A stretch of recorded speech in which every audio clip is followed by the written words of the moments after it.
Hi friends, guys, भैंस, मेरे प्यारे दोस्तों और सभी को बहुत बहुत नमस्ते, नमस्कार, जय जय सिया राम। गाय भैंस कहने पर दुखी मत होइएगा, ये किसी भी तरह से ना तो रेसिज्म है और ना मैं किसी का बॉडी शेमिंग कर रहा हूं। बस सिंपल सी बात यार, मजाक करना चाहिए कभी कभार, क्योंकि हमारे देश से पता है क्या है कि इस देश में जो कभी हास्य और व्यंग के मामले में जबरदस्त था, अब यहाँ पर पता नहीं क्या हवा चली है कि चंडू खाना पूरा देश बन गया है, लेकिन हास्य और व्यंग गायब हो गए। हाँ, समय समय पर हमारे नेता प्रतिपक्ष भयंकर मनोरंजन करते हैं। जैसा उन्होंने एक बार माइक पकड़ा और ऐसा मनोरंजन किया कि अब वो 3 दिनों से उसी पर चर्चा चल रही है। अब ये देखिए आप, सबसे पहले इन्हीं से शुरू करते हैं। ये भाई साहब यहाँ पर मनुस्मृति पर ज्ञान दे रहे हैं। Smash the patriarchy, break the cage. हालांकि ये सब उधार की चीजें हैं। मतलब इससे पता चलता है कि हमारे देश के नेताओं का स्तर क्या है, कितने दृष्टिहीन हैं, विजन ही नहीं है। मतलब आप ये सोचिए कि जिस 21वीं सदी का 25 साल बीत चुका है, एक चौथाई सदी बीत गई, और ये व्यक्ति अभी भी स्मैश द पैट्रियार्की, जो 50-60s का आंदोलन था, पिंजरा तोड़, हम लोग देख चुके हैं 10 साल पहले। ये भी लेफ्ट का ही दिया हुआ स्लोगन है। और अब चूंकि चौतरफा कांग्रेस में लेफ्ट ही लेफ्ट है और कांग्रेस लोगों के दिलो दिमाग से लेफ्ट हो चुकी है, तो इसलिए ये व्यक्ति, आप सामने देखिए, ये काले तंबू कनात में लिपटी हुई एक औरत है। ये महिला नहीं है, नारी नहीं है, ये औरत है। औरत जिस शब्द में ही गाली छुपी हुई है, जिसका अरबी में अर्थ ही यौन जननांग होता है, वो औरत बैठ के और पीछे लगा हुआ है ब्रेक द केस, और ये व्यक्ति मनुस्मृति पर ज्ञान दे रहा है। ये औरत कल को हलाला का शिकार होगी। 3 तलाक का तो अब शिकार नहीं होगी, लेकिन उसमें भी जो अलग अलग पैटर्न्स हैं, मतलब इंस्टेंट तलाक नहीं होगा, लेकिन तलाक बिद्दत, इद्दत, पता नहीं क्या क्या सब फॉर्मेट्स जो हैं, ये हो सकता है कि मुताह का शिकार हो जाए। ये हो सकता है कि जो सामूहिक, जिसको इजिप्ट में या बाकी जगहों पर जो खेल है सो कॉल्ड, जिसमें सामूहिक तौर पर महिलाओं का आखेट करते हैं लोग, उस खेल का नाम मैं अभी स्लिप कर गया, जस्ट जुबान पर था, आप खोजें मिल जाएगा। ये कुछ भी हो सकती है, और इतनी भीषण गर्मी में इसको टेंट कनात में लगाए हुए है, और ये व्यक्ति उसको कुछ नहीं कहेगा, क्योंकि इसको पता है ये ईसाई है, इसका एकमात्र काम है परिवार को तोड़ना। इसके आगे की कहानियां भी मैं बताऊंगा, लेकिन फिलहाल इसी से रिलेटेड एक दूसरा फोटो मैं आपको दिखाना चाहता हूं। आज ही इलाहाबाद हाई कोर्ट ने यह फैसला दिया है कल कि hijab not essential part of Islamic faith. Allahabad high court dismisses Muslim girls plea to wear it with school uniform. आपने केरल में देखा होगा, कर्नाटक में वो एक छोटी सी स्कूली बच्ची 12वीं की छात्र थी, सीधा सुप्रीम कोर्ट पहुंच गई, अभी तक चल रहा है। उसके बाद कांग्रेस की सरकार आई, कांग्रेस की सरकार ने वो रोक हटा दी। मतलब इस देश को किसी भी तरह, कितनी तरह से खंडित किया जा सके, ये कांग्रेस का पूरा प्लान है। और हिंदुत्व को डिसमेंटल करें, ये पूरा अंतरराष्ट्रीय प्लान है, क्योंकि डिसमेंटलिंग हिंदुत्व ये आपको यूएस से शुरू हुआ, फिर अभी इन लोगों ने पिछले साल तमिलनाडु में किया था, जिसमें वो चुट्टे स्टालिन का बेटा महाचुट्टा उदयनिधि बोल रहा था कुछ कुछ, जिसने डेंगू मलेरिया वगैरह कहा था सनातन को, और उस सनातन को ये लोग सो कॉल्ड कास्टिज्म से जोड़ते हैं। मतलब आप सोचिए, तमिलनाडु में 70 वर्षों से इन अभागों की सरकार है, क्योंकि वहां तो सबसे पहले कांग्रेस का राज खत्म हुआ, और कामराज भी जो थे वो लगभग द्रविड़ आइडियोलॉजी, वैसे द्रविड़ आइडियोलॉजी कुछ होती नहीं है, लेकिन कामराज ने भी उसी को मजबूत किया। उसके बाद तो तमिलनाडु एक ऐसी जगह है, देखिए दिलफरेब चुटकुले बहुत सुनाए जाते हैं इस देश में, जैसे केरला 100% लिटरेसी सार, और जब आप केरल जाएंगे तो पता चलेगा कि वो मोस्ट ओवररेटेड और सबसे वाहियात स्टेट है कुछ मामलों में, जहां आपको एक ईंट जुड़वाने के लिए कॉमरेड्स की इजाजत लेनी पड़ेगी, जिसका बैक वाटर्स गंदगी और ठहरे हुए और अजीब सी सड़ांध का नमूना है। बिहारियों का पॉलिटिक्स बड़ा अच्छा होता है, ये एक दिलफरेब चुटकुला है। उसी तरह एक चुटकुला यह है कि तमिलनाडु में द्रविड़ आइडियोलॉजी है और पता नहीं क्या क्या क्या क्या क्या। उस नारायण स्वामी, जिसका नाम नारायण स्वामी था, सोचिए उसने ब्राह्मणवाद का विरोध करने के नाम पर, और ये ब्राह्मणवाद क्या है, और उसी नारायण स्वामी की विचारधारा को आज राहुल गांधी आगे बढ़ा रहा है। कैसे बढ़ा रहा है कि वो मनुस्मृति को कहता है कि इसको बैन करूंगा, जला दूंगा, उसके लोग कहते हैं। और ये क्यों? क्योंकि वो ईसाई है, उसका काम है कन्वर्जन, उसका काम है, उसका पवित्र कर्तव्य है। इसमें आप कुछ नहीं कर सकते हैं, ईसाइयत और इस्लाम, इसमें पूरी दुनिया को, आप अभी थाईलैंड की खबर देख लीजिए, थाईलैंड में फिर से जहां मुसलमान बहुलता में आए हैं वहां उन्होंने कांड और उपद्रव शुरू कर दिया है, बौद्धों को मारना पीटना। ये उनके जीन में है, उनके खून में है। केरल में हिंदू लड़कियों को वो सिखाएंगी स्कार्फ कैसे बांधा जाए।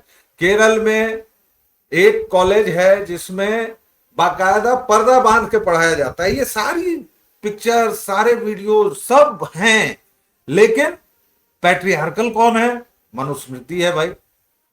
और मैं ये नहीं कहूंगा बाकी लोगों की तरह कि मनुस्मृति कौन पढ़ता है। मनुस्मृति बिल्कुल पढ़नी चाहिए, हर एक हिंदू को पढ़नी चाहिए, हर एक मनुष्य को पढ़नी चाहिए।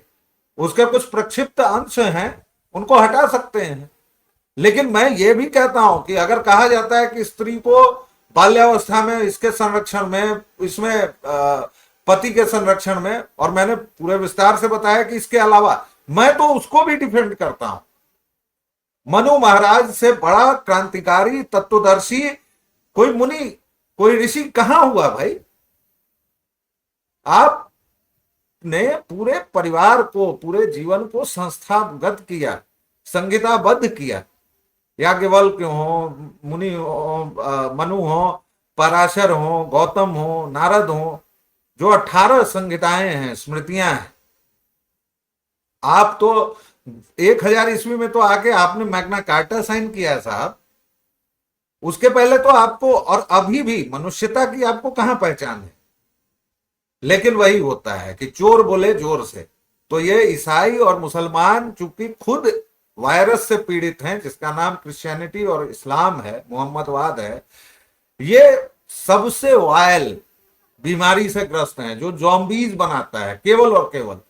तो राहुल गांधी वही कर रहा है, और ये एक स्क्रीनशॉट है, लेकिन इसका देखिए कि इलाहाबाद हाई कोर्ट क्या कह रहा है कि भाई इस्लामिक फेथ का ये नहीं। मैं कहता हूं कि इस्लामिक फेथ का है अगर हिस्सा तो करने देंगे आप। इस्लामिक फेथ का हिस्सा तो है पत्नियों की पिटाई करना, इस्लामिक फेथ का हिस्सा तो है जो तालिबान ने लागू किया है कि महिलाओं को नहीं पढ़ने देंगे। इस्लामिक फेथ का हिस्सा तो है यमन में, सीरिया में, इराक में। इराक में है इस्लामिक फेथ का हिस्सा कि 9 वर्षों की अवस्था वाली लड़की की शादी की जा सकती है, वहां लेजिस्लेशन आ गया है इसका बाकायदा। तो अगर इस्लामिक फेथ या कुरान में ये है, और ये है उनके मुसलमानों का जो पैगंबर है उसके जीवन से बाकायदा ये है कि 9-10 साल की बच्चियों से आप शादी कर सकते हो, 4 शादियां कर सकते हो। तो आपने उसको अलाउ किया हुआ है 4 शादियों को, आपने छोटी बच्चियों के साथ शादी को तो अलाउ किया हुआ है, आपने धीरे धीरे कई तरह से प्रकारांतर से शरिया गिट्टी बालू लागू कर दिया है। और ये रूबिका लियाकत का एक शो मैं देख रहा था ये नवभारत में, जिसमें वो वर्ल्ड बैंक की एक रिपोर्ट का हवाला दे रही हैं, और उसमें बाकायदा है कि जो लोग सऊदी से लौट रहे हैं वो लोग इस बात को मानते हैं 43% लोग कि महिलाओं की पिटाई होनी चाहिए। ऐसा ही परसेंटेज है, 44-45% की कहती हैं जो मानते हैं कि महिलाओं को, परिवार को बचाने के लिए पुरुषों की मिसोजिनी सहन करनी चाहिए। और ये देखिए यहां पर ये राहुल विंची, वो मनुस्मृति पर बात कर रहा है, और केवल वही नहीं कर रहा है, आपके परिवार, देखिए हिंदुओं को सबसे पहले क्या किया गया है, इन बर्बर रेगिस्तानी लुटेरों ने क्या किया, उसके बाद यूरोपियन लुटेरों ने क्या किया। सबसे पहले हिंदुओं को उनकी पहचान से काटा, तिलक से दूर किया। अब दक्षिण भारत में लोग विभूति लगाते हैं, लेकिन उनको विभूति लगाने का मतलब भी नहीं पता है, वो ईसाई बन चुके हैं।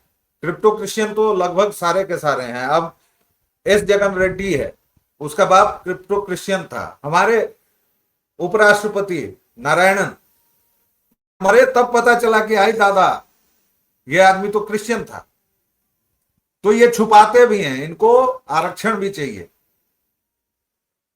और उसके बाद राहुल गांधी सामने एक तंबू कनात में लिपटी हुई औरत से मनुस्मृति पर ज्ञान बांटता है, लेकिन वो बाइबल का नहीं। मैंने बाइबल कुरान सबको कोट करके बताया है पिछले एपिसोड में, इसलिए अभी नहीं बताऊंगा। लेकिन अब हमला कहां है? अब आपके समाज के ब्राह्मणों पर हमला हुआ, मनुस्मृति को विलिफाई किया गया, मनुस्मृति को गालियां दी गई। मनुस्मृति जैसा ग्रंथ विश्व वांग्मय में नहीं होगा जहां इतना बाइफर्केशन हो गया हो। और उन स्मृतियों में याज्ञवल्क्य स्मृति के आधार पर आपने महिलाओं को यह दिया है। मनुस्मृति में एक महिला को कहा गया है कि वो अपनी संपत्ति बनाए और वही संपत्ति उसकी बेटी को जाए। इससे बड़ा आप मैट्रियार्की क्या सहन करेंगे? उत्तर पूर्व के जगहों पर मैट्रियार्कल व्यवस्था है, वो कहां से आई है? क्या क्रिश्चियनिटी ने दी है या मोहम्मदवाद ने दी है? किसी ने नहीं दी है। वो तो सनातन से ही आया है ना, सनातन का ही वो मूल है। और अब आपके उस नर्व पर चोट किया जा रहा है जो आपका सबसे पवित्र, सबसे सेक्रेड है। पारिवारिक संस्था, परिवार नाम की जो संस्था है, उस पर ये प्रहार हो रहा है। ये देखिए रक्षाबंधन है और इसमें जो लड़की है ये ब्रा पहन के अपने भाई के सामने है। अच्छा, दिक्कत ये है, मुझे इससे भी दिक्कत नहीं होती, लेकिन भैया काहे कुर्ता पहने हुए है? भाई को भी अंडरवेयर में दिखाओ और बेयर चेस्ट दिखाओ। वो भी भाई कृति सेनन जैसे जिम गई हुई है, टोन्ड बॉडी है, तमाम चीजें हैं, वैसे ही तुम भी बनाओ। और सबसे बढ़कर तो ये न्यायालयों का मामला है कि ये इस्लामिक फेथ का हिस्सा। अरे इस्लामिक फेथ का हिस्सा हो या ना हो भाई, भाड़ में जाए। मतलब इस्लामिक फेथ बहुत सारा हिस्सा है, फ्लॉगिंग हिस्सा है, बिहेडिंग हिस्सा है। आईसिस ने अभी ज्यादा दिन नहीं हुए भाई, 5 साल 10 साल पहले मूर्ति तोड़ना हमने बामियान में देखा है, टैंक लगाकर उड़ाया है। तो आप चाह रहे हैं कि अगर वो फेथ का हिस्सा होगा तो ऐसे होगा? ये डर क्यों है सच को सच नहीं कहने की? और वो भी तब जबकि वो निकम्मे पहले इस देश के हिंदुओं की जमीन पर कब्जा कर चुके हैं, पाकिस्तान और बांग्लादेश के तौर पर। कोई बंटवारा नहीं हुआ था साहब। फिल्में बनती हैं तो उसमें हिंदुओं को विलन दिखाया जाता है, फिल्में बनती हैं तो उसमें दिखाया जाता है कि बड़ा गंगा जमनी, रहीम चाचा से बढ़िया कोई है ही नहीं, जबकि रहीम चाचा अंततः सारे खुराफात की जड़ है। भाई रहीम चाचा जब तक नहीं आया था तब तक इस देश में क्या था? न पर्दा था न कुछ था। 22 ऋषिकाएं हैं जिन्होंने वेद मंत्रों में योगदान दिया है। धड़ल्ले से मैं बोलूं तो 5-10 नाम ले लूंगा। लेकिन आपको चूंकि आखिरी मैं बार बार यही बात कहता हूं कि ये आखिरी दुर्ग है और सनातन, इन दोनों पॉलिटिकल थॉट्स के लिए। और एक तीसरा भी है, मार्क्सवाद। इन तीनों बेबलोलेट्रस चीजों के लिए एक किताब, एक व्यक्ति और एक पंथ, ये जो तीनों हैं, इस्लाम हो चाहे मोहम्मदवाद हो चाहे ईसावाद हो या मार्क्सवाद। और देखिए उन्हीं के चक्कर में अब सिखिज्म का हाल हो गया है, तथाकथित निहंगों ने क्या हाल बना दिया है, तथाकथित पगड़ी वालों ने क्या हाल बना दिया। अब राखी में इस तरह की ड्रेस, ये पूरा वक्ष विदरण जो साफ साफ दिख रहा है, कौन सी बहन ऐसे बैठ के भाई राखी बांधती है। और इसमें इसके अलावा भी एक है कि इसका कुकुर भी है, और कुकुर आता है तो कुकुर, एक तो ससुरा ये डॉग पेरेंट, डॉग लवर। एक जापान में है जिसने 220 करोड़ रुपए खर्च करके खुद को कुत्ते की तरह दिखाने के लिए कितने ऑपरेशन और क्या क्या करवाए, यहां पर डॉग पेरेंट हो गए। भाई गजब हाल है। अरे तुम्हें वीर्य की कमी है तो तुम मत पैदा करो यार, लेकिन इतने बच्चे घूम रहे हैं इस देश में, बच्चों की थोड़े है, अनाथों की कमी थोड़े है, लेकिन तुम क्या बनोगे, डॉग पेरेंट। अच्छा, इसका हिंदी अनुवाद मैं अगर करूं तो ये तो सीधे हो जाएगा कुत्ता पेरेंट, कुत्ता अभिभावक। तब तो अब बड़ा बुरा लग जाएगा। और ये जो राखी का कांड हुआ है, ये ऐसा नहीं है कि वंस इन अ वाइल हो गया बिना सोचे समझे, जी ना। ये साहब है इसके पीछे, इनकी यूनिवर्सिटी है, ये दान देते हैं, ये TISS से को भी दान देते हैं, तमाम चीजें हैं। और ये भाई साहब 35 मिलियन गीवा को देते हैं, जिसका वो प्रचार है, राखी कांड जो है। और कौन कर रहा है, कृति सेनन कर रही है। दूसरा व्यक्ति कौन होगा, कोई ना कोई हिंदू ही होगा। और ये लिखने वाला कौन होगा, वो भी मेरे ख्याल से हिंदू ही होगा। आपके धर्म ग्रंथों को खलनायक बनाया गया, आपके आराध्यों को गाली दी जा रही है, लेकिन आप किस पर लगे हुए हैं, UGC। अरे भाई साहब, वो UGC जो आया भी नहीं, वो UGC जो सुप्रीम कोर्ट के आदेश के बाद बना, जिसको सरकार ने कहीं कंटेस्ट भी नहीं किया। आप आरक्षण पर बात करो, उसकी समीक्षा की बात करो। आरक्षण जैसी वाहियात और घटिया चीज कहीं नहीं होनी चाहिए। किस बात का आरक्षण,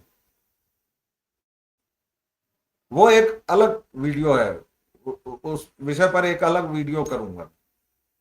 लेकिन आरक्षण क्यों होना चाहिए, आप पढ़ाई में दे दो आरक्षण, 100% दे दो। आप ये तय करो कि एक भी बच्चा बिना पढ़ाई के नहीं रहेगा, साम दाम दंड भेद जो लगाना है लगा दो। लेकिन अभी समस्या कहां है, सरकारी स्कूल जो है आप जाकर देखिए, उसमें अगर ये जो खुद को पिछड़ा, अति पिछड़ा, दलित, शोषित, वंचित कहते हैं, उनमें से अगर किसी गार्जियन की 200 रुपए देने की हैसियत है तो वो भी तथाकथित पब्लिक स्कूल्स में जाता है, जहां बच्चे यूनिफॉर्म वगैरह काट के, और सबसे बड़ी उसकी कि अंग्रेजी पढ़ाने आना चाहिए। वहां के टीचर्स जो 5,000 6,000 पर नियुक्त होते हैं, उनको कितनी अंग्रेजी आती है ये मैं जानता हूं। लेकिन हमारे अंदर की हीन भावना है कि जाती नहीं, और हमारे परिवार को, हमारे पूरे सिस्टम को, चाहे वो राहुल गांधी हो, चाहे कृति सेनन हो, चाहे अजीम प्रेम जी हो, सब तरफ से इसको विलीफाई किया जा रहा है, इसको शैतान बनाया जा रहा है। लेकिन हम क्या कर रहे हैं, हम अपने ही आप में, कोई किसी को नीलटा, कोई किसी को भीमटा, कोई किसी को बाभन, कोई किसी को राजपूत, कोई किसी को कुछ बोल रहा है। इतना बड़ा संकट आपको नहीं दिख रहा है। आप कहां तक थे, आप वियतनाम तक थे, जावा, सुमात्रा, पूरे विश्व में आपकी धाक थी। और ज्यादा दिन नहीं हुए, 1000 वर्ष हुए। 1000 वर्ष में आप सिकुड़ के केवल और केवल भारत में रह गए, और भारत का भी खंडित हिस्सा। और उस खंडित हिस्से में भी आपका मिथिलांचल गया, आपका बंगाल जाने वाला था, बच गया इस बार।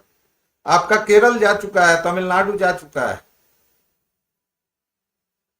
लेकिन आपको वो चीज नहीं दिख रही कि आपके धर्म पर, आपके परिवार पर, आपके पूरे अस्तित्व पर खतरा है। आपको नीलटा, भीमटा, बाभन, राजपूत यही सब करना है।